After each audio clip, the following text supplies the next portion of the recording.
Hello, my name is Steve. As you all know, we held a continuing education training session on the 9th of September. Unfortunately, due to technical difficulties, the first half of that video was lost during the editing process, so I am re-recording some of the material that was covered at that time. So we will be cutting between this environment and some of the footage that was shot that day, and I'll do my best to fill in some of the blanks. We're here to talk about the new Ppcp National Registry requirements for instructing our students. And this is going to be a huge culture change for most of us, because we've not really taught this way. In the past, we've taught by putting a student through maybe a simulated scenario, but we did it talking, kind of like the oral A and B station, where they would verbalize BSI, seen as safe. They would ask for a blood pressure, we'd give it to them. No longer can that be the case. So the question is, why is the National Registry moving to this model? A few reasons.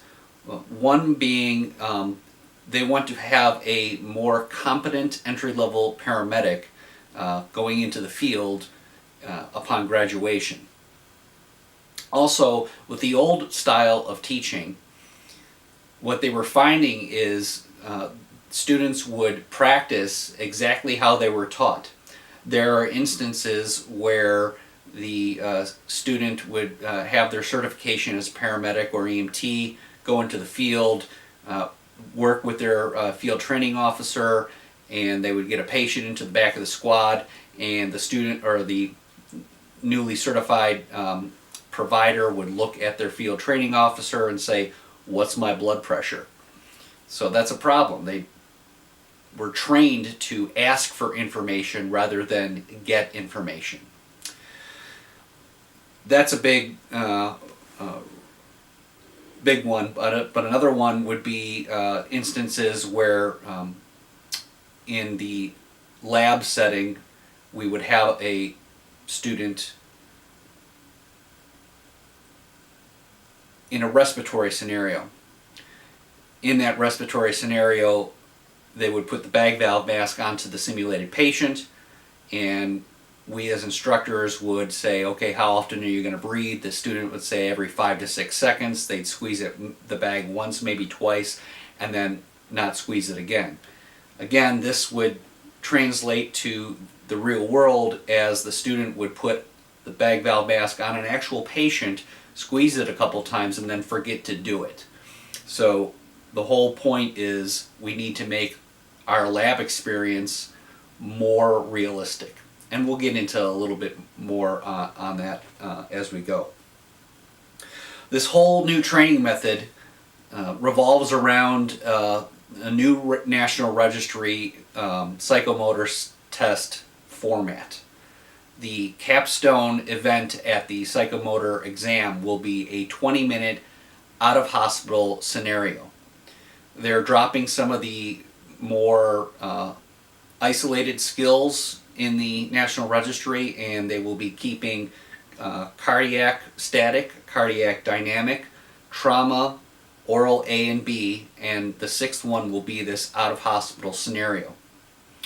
The scenario will be 20 minutes long, whether the student is doing well or poorly, and if the student does a bang-up job of assessing the patient quickly, getting them into the squad within 5 minutes of being with the patient, that student will then have to sit in the back of the squad, the simulated squad, with that simulated patient for 15 minutes. And they'll be judged on how often and how well they reassess. They'll be judged on their effective behavior with the patient. If they have poor effective behavior with the patient, poor professional performance, they would fail the test. Also, once they are in the back of the squad with the patient, it's just them and the patient. Their professional partner is not in the back of the squad while the professional partner is driving. So no more can we initiate a mock scenario where we tell the student, oh, you have as many hands-on as needed. That's just simply not the real world way things work, and that is certainly not the way we can teach anymore. So how does this impact how we teach lab? Well, things have to be as real as we can make it. A student cannot get a fictitious blood pressure. They must actually take a blood pressure. If your high fidelity mannequin is capable of delivering a blood pressure, you must program that mannequin to do so.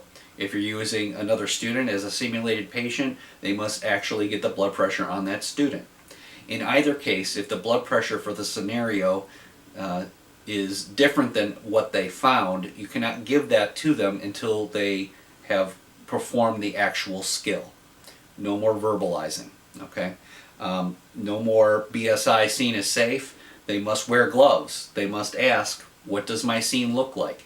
And in that case, you would have to show them a photo or some sort of image of what their scene actually looks like, so they can determine whether scene safety is present. Also, when we're teaching lab, as it will be in the out-of-hospital scenario for the psychomotor exam, they expect us to use sound effects and props as required. So if your scenario requires to hear a dog barking, you need to have the sound clip of a dog barking. Now there are several websites that you can use utilizing the equipment within the classroom, or you can even use your cell phone to simulate these sounds, but they must be used. And we'll get into where you can find some of these pre-vetted scenarios in a few minutes.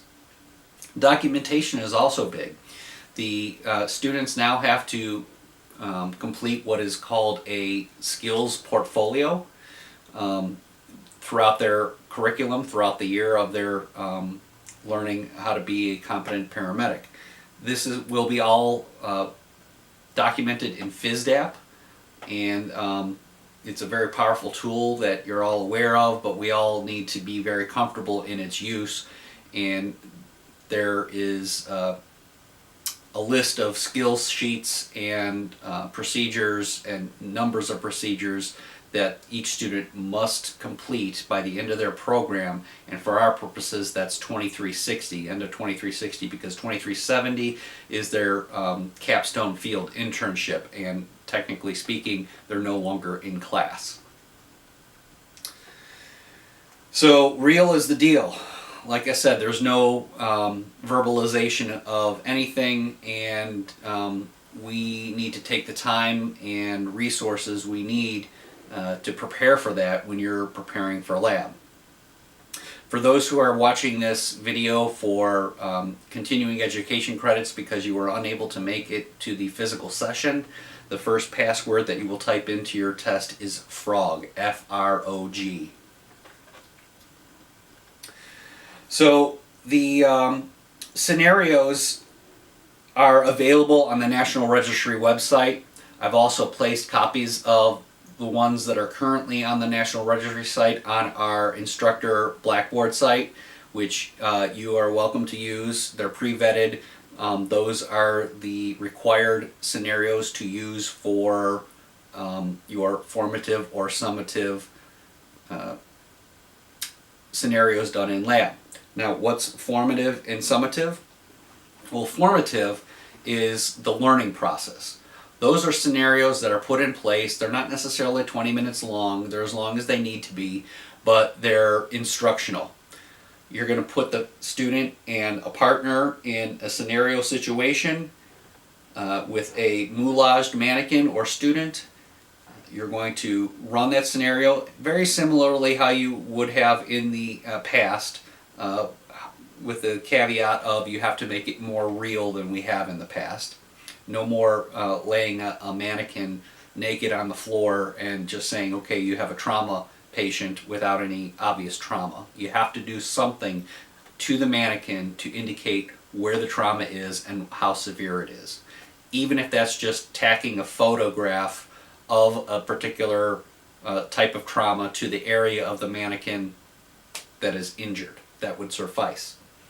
But in the formative setting, you can stop the scenario, correct the student, discuss in a peer evaluation sort of way with the other students what worked well, what didn't work well, were the skills done correctly, and so on. The summative is more like a final exam that's going to happen for 20 times each for each student throughout the year. Those scenarios, you don't stop. Once they start, you kind of let it go. If the student fails, they have to fail on their own without prompting, and then you're going to judge them upon that, on their performance as either a team lead, a team member, and also on their individual skills that they perform during that scenario.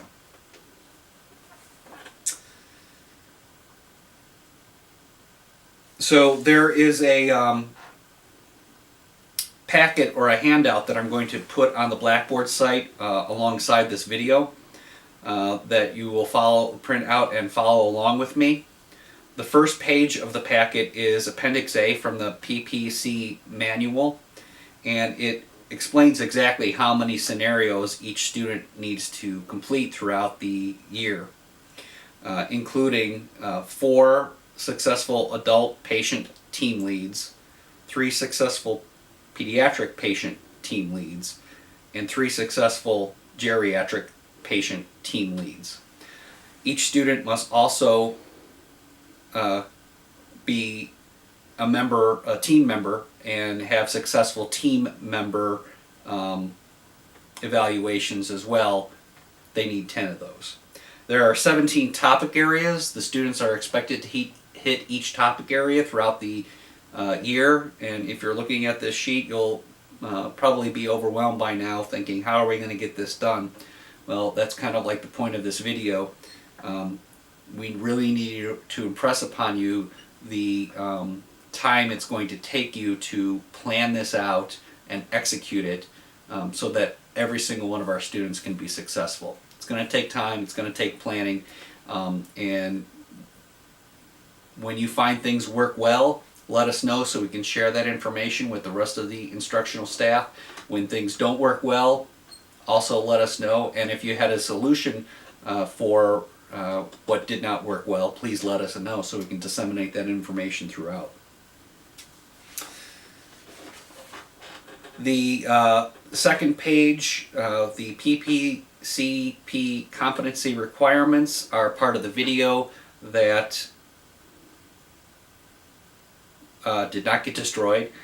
So we will cut to that video now, and I'll be back in a few minutes. Requirements. Again, just to backtrack, we basically took the forms that they have in Appendix C and we eliminated the maximum number.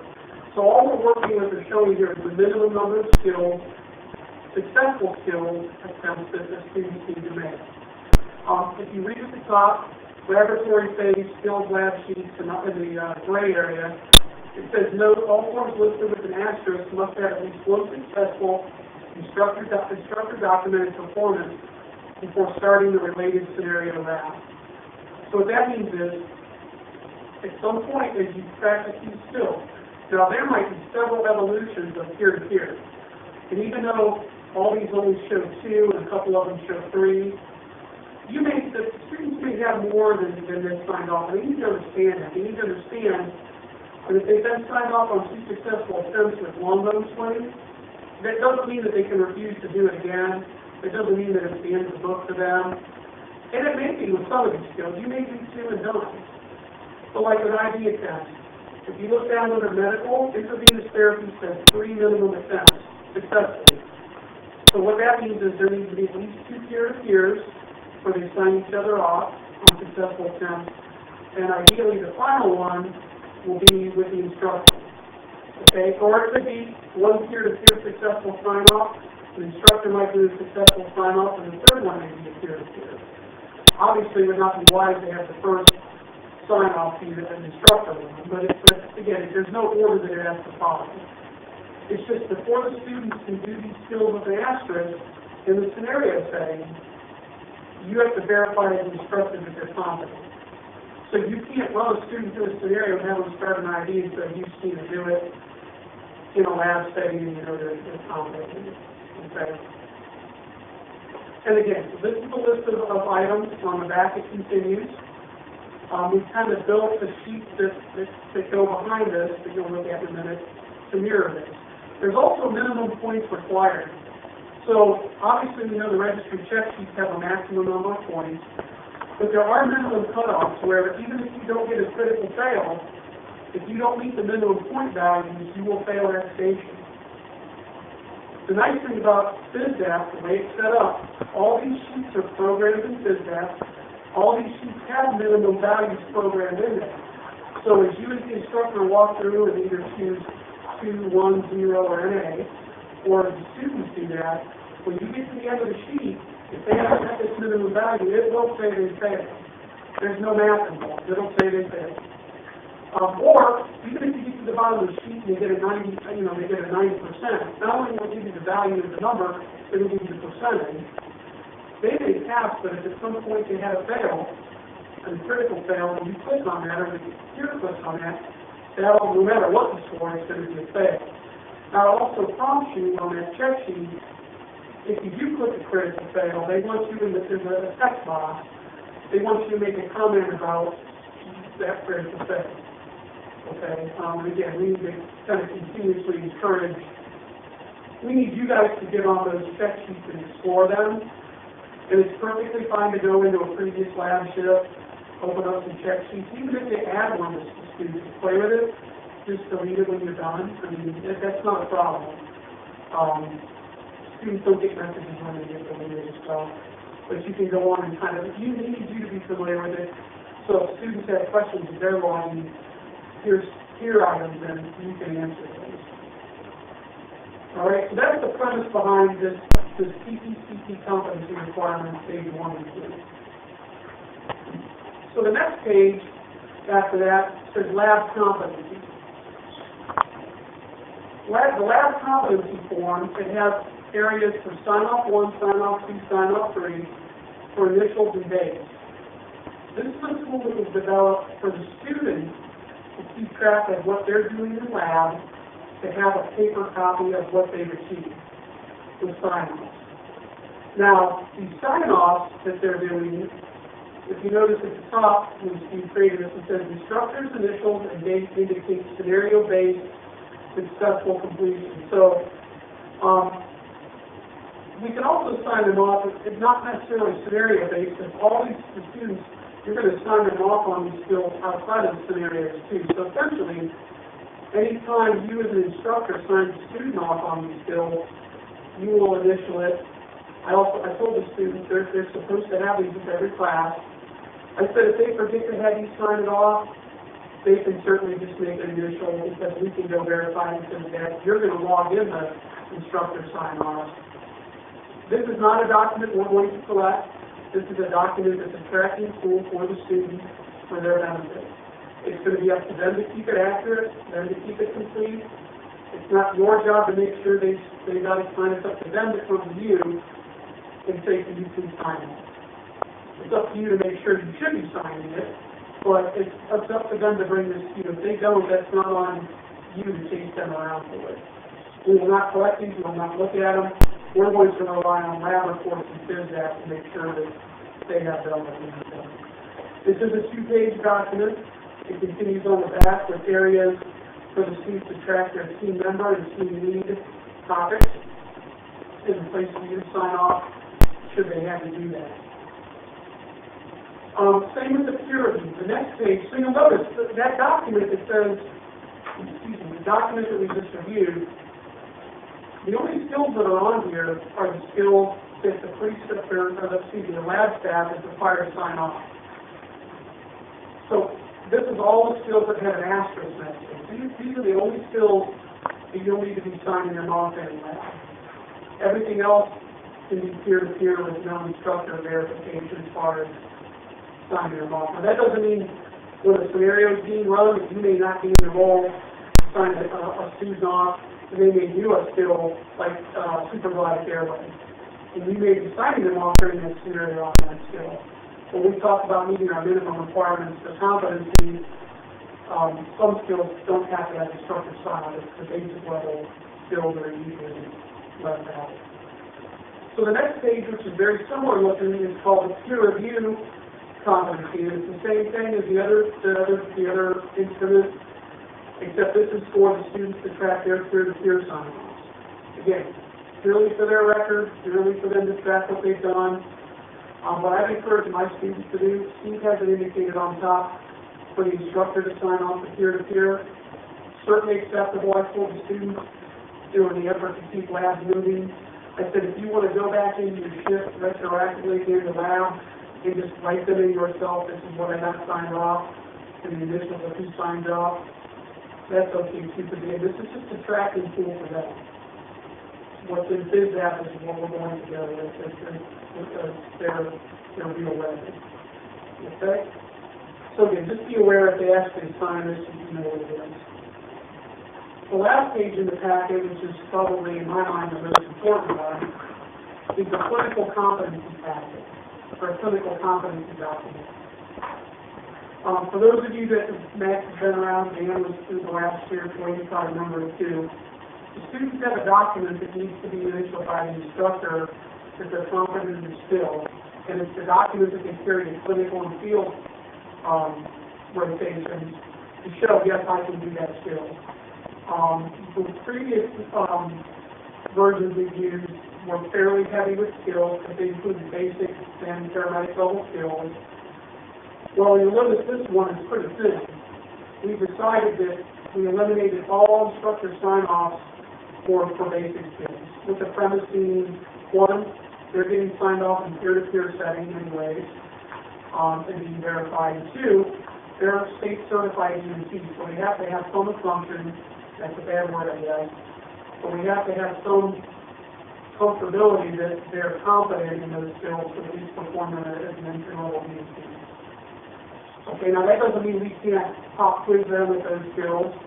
And we're actually going to have some rotations that aren't even on here, like you might find Steve and myself throwing in, an hour or a half hour of vital signs lab, and we can have you guys casually watch those vital signs. Or if you notice on the pages prior, there wasn't any skills, even basic skills, for airway management with OTA, NTA, bag-out mask, non-rebreather, nasal cannula. We may have a lab there where we spend an hour quickly reviewing those, just so you as the instructor can visually verify, they're not putting the nasal cannula on, like some people do where they got the tie at the top of the head, the pinch down, and it's just not right. And you wonder, you talk to them how to do that. So we're going to build some things in like that, but those skills are nowhere to be found in these skill sets. So you'll be directed on certain days. We're still going to have like skill sign-off days. So once we get to a point, for example, one approach to this could be on the days when students are getting signed off on IVs for their instructor sign-offs for the Ppcp. That may be the day that you sign them all off in Ppcp on their IVs, and then you just go and sign their sheet off. It doesn't mean you have to have a separate day to sign these off, but the day that you sign these skills off in lab for Ppcp, instructor evaluation would be the day that you would collect this paper and sign it off on this. Okay? I'm just quiet now. Are there any questions about these papers? Again, these are all mine. I actually have the whole packet that the students print out posted on the instructor link to the clinical website. Has an instructor tab with the resources. I will post it on Blackboard. I've kind of casually, it's been out there for about a year, and kind of told people about it, but I'll put a link to it. And the full document that students use is on there, and you can extract these pages from it if you want to make a copy of that website. There's a big change in the actual field of Well, there are no changes. I mean, we still, as a program, define what is the capstone. So it's more our definition and what we have on file with national accreditation that says this is our capstone phase. Now, the actual registry, you'll notice they refer in the descriptions to their forms. They have sample forms you can utilize that are in the back of the Ppcp manual, but it's not required that you use their forms to finish your program. What is required is you use their check sheets to meet all 33 of these skills successfully to complete those, and the check sheets that they have, or the instruments, like they call them, that they have for team leaders and team members. That is in these things. Outside of that is clinical and capstone skill certificate. That's on us to use our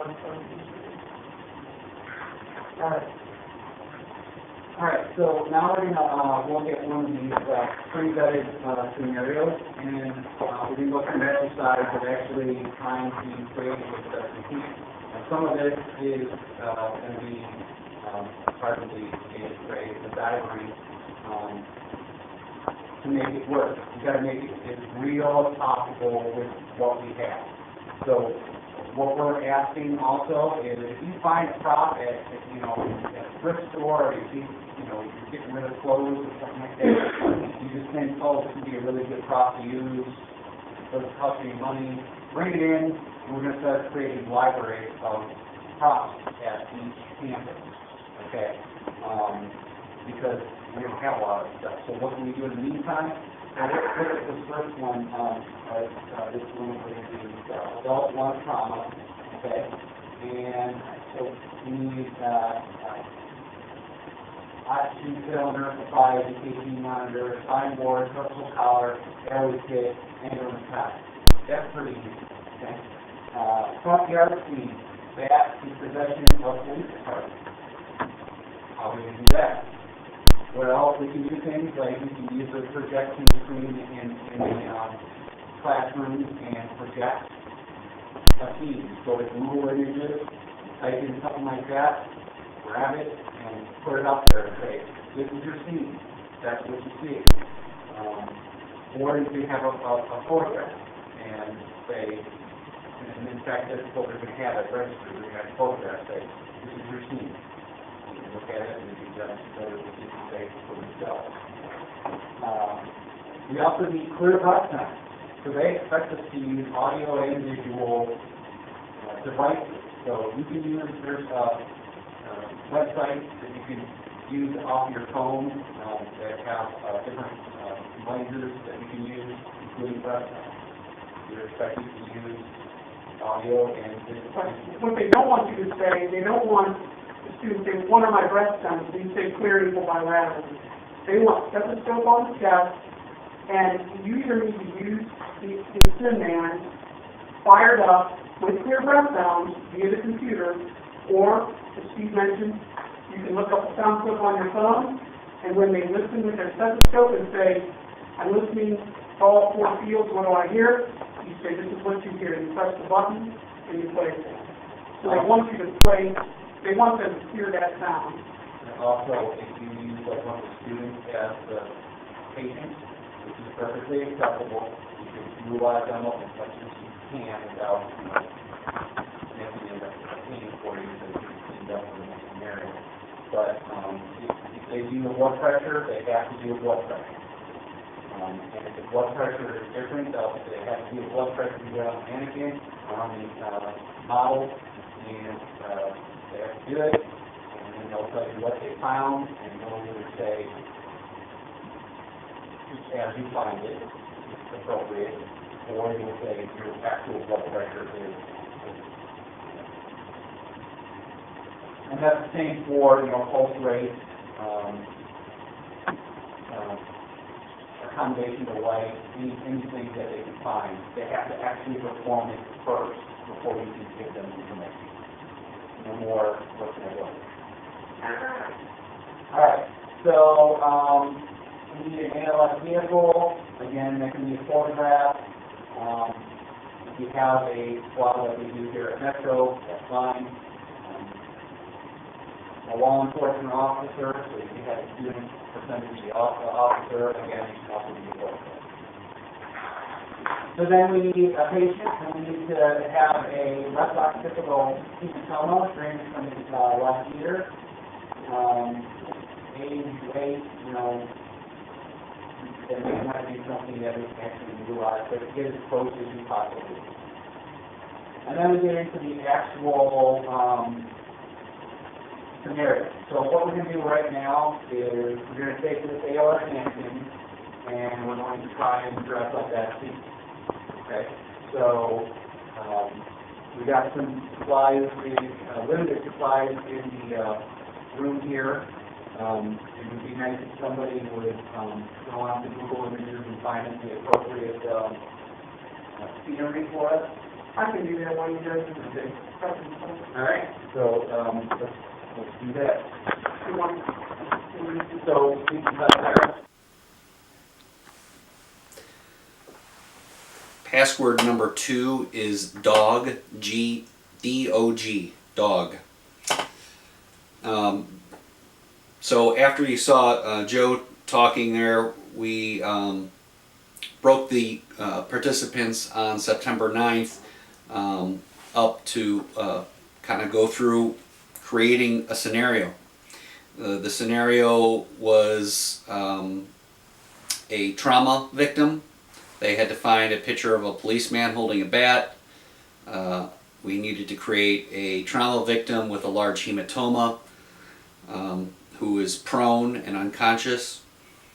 And it took about 20 to 30 minutes to find everything that we needed in, you know, based on the resources that we did have. So just to point out that it does take a while to prep for this.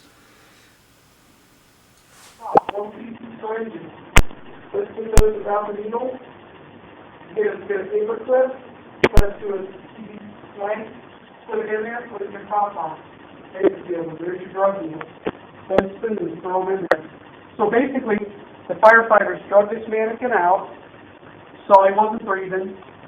When they went to check for a pulse, because it was a mannequin that didn't have a computer on it, basically one of the lab staff tapped like this, tapped the pulse out on the paramedics on the student.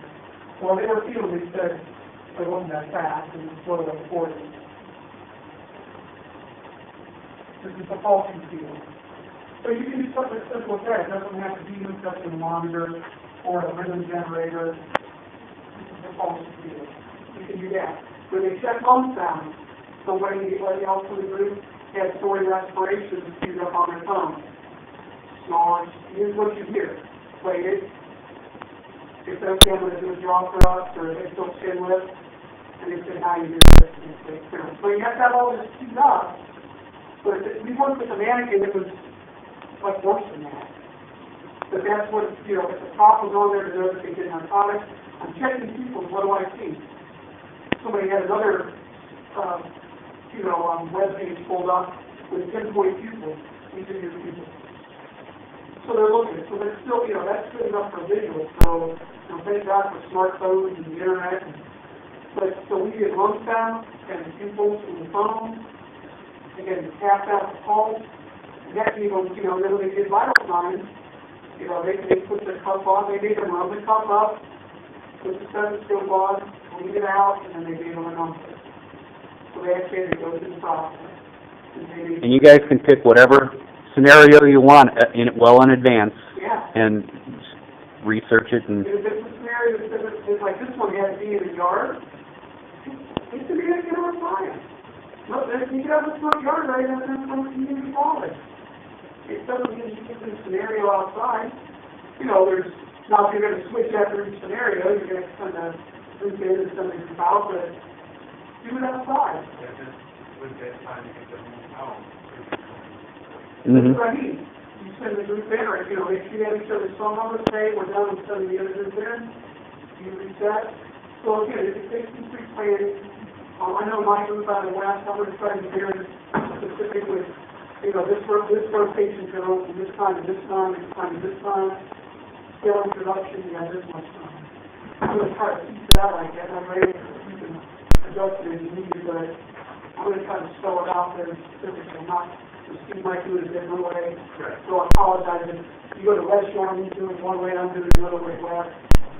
But this whole semester is going to be more of a collaborative effort. We're going to like kind of essentially start the conversation and then tell us what works, what doesn't work, or you know, I deviated from your thing for this, so we're going to need to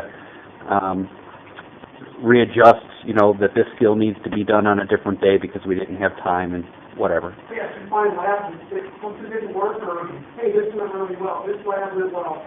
I'll make a note on that spreadsheet, hey, this is, keep this days until it's but yeah, and that's why I'm going to do mine a week or two at a time. I don't want to do anything and have to change it every week and give you a new lab schedule, but you covered it, so I got a phone ring with my phone that I got to do this. I'd rather do like 1 or 2 lab days at a time, and they were trying to time the beginning to see you, but just progress that. That's going to work for me. You might do it differently, that's fine too, but a day or 2 at a time, I think for me. So I would like, just for the, because I think you guys will agree that physically going through the experience of trying to moulage the mannequin and making this work, and since we didn't videotape that, what was your experience? What would you know, for the people who are going to be watching this later, what was your experience and as far as how time-consuming it is, and you know, what the benefit's going to be versus, you know, the extra time we're going to have to put in. So, what do you think? I think the benefit's going to be better in teaching the students how to retrieve information from the physical assessment, which is more practical when you're comparing it to reality. But we got to plan ahead and know your equipment and get creative. It's going to require a lot of thought on the front end before you just kind of bust a scenario out. We kind of just sit in chairs and orate a scenario that's not going to work anymore. Yeah, how long did it take us to moulage this? Probably a good 20 minutes at the very least, followed by another 20 minutes of how are we going to make this work. So that's 40 minutes right there, in kind of like a brainstorming session, if you will, but you're not going to have that time for labs. So it's going to be incumbent upon everybody to kind of communicate with their counterparts if you're sharing a proffer, or with the clinical preceptor for that particular campus. Hey, we're going to need this. What can we do? Max had a really good suggestion about using saran wrap around the mannequin or around the student, so that way the student can put, the student that's doing the team lead can put the EKG patches on the chest without damaging the chest or damaging somebody's clothes. And I think we're going to implement that. Anything else from anybody? Well, one is the school lab story we have in Inservice, which only I think I have recognized in the field and practice what we need to do, and sometimes put it wrong. It's the only way to do it. Otherwise, if you see how to do it, you know, it's not going to be consistent, and you just stop it, do that. No, we don't. Correct. Okay. Very good. Yeah, maybe they have to think of it ahead and say, hey, we need a live patient for this coming lab. Joe, Steve, can you reach out to Lee, and they don't take it from feedback. Can you reach out to one of the students who's not to wear their uniform lab? You know, hey, can you get them pretty fast? Where's the street clothes? We need to, but you got to also think that person that you're using as the patient for the scenario is still a student who needs to be rotated out to get himself done. So maybe 2 patients can entertain. Again, it's all pre-planned. And then again, it's logistics, and you're going to do something, find the work, or find the data themselves. I told the students, if we seem disorganized right now, I said, some of it is we are.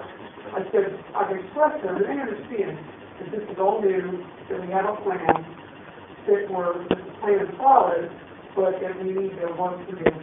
So, at least the students have let us know that if it is time to be disorganized, not because we're disorganized, it's because we're trying to find what works.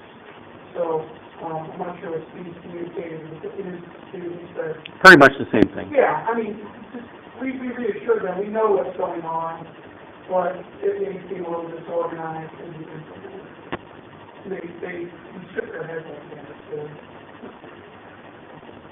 They shook their heads. Yeah.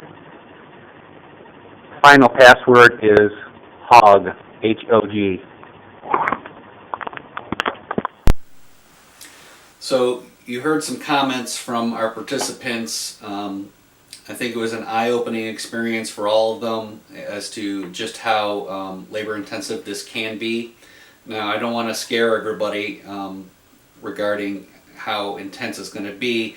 Certainly, since this is a new mode of instruction, a new level, if you will, it's going to take some extra time, especially as we get used to this mode of instruction, but hopefully with more practice and repetition and familiarity with the pre-vetted scenarios on the registry website, it'll become quicker throughout the year and as the years progress.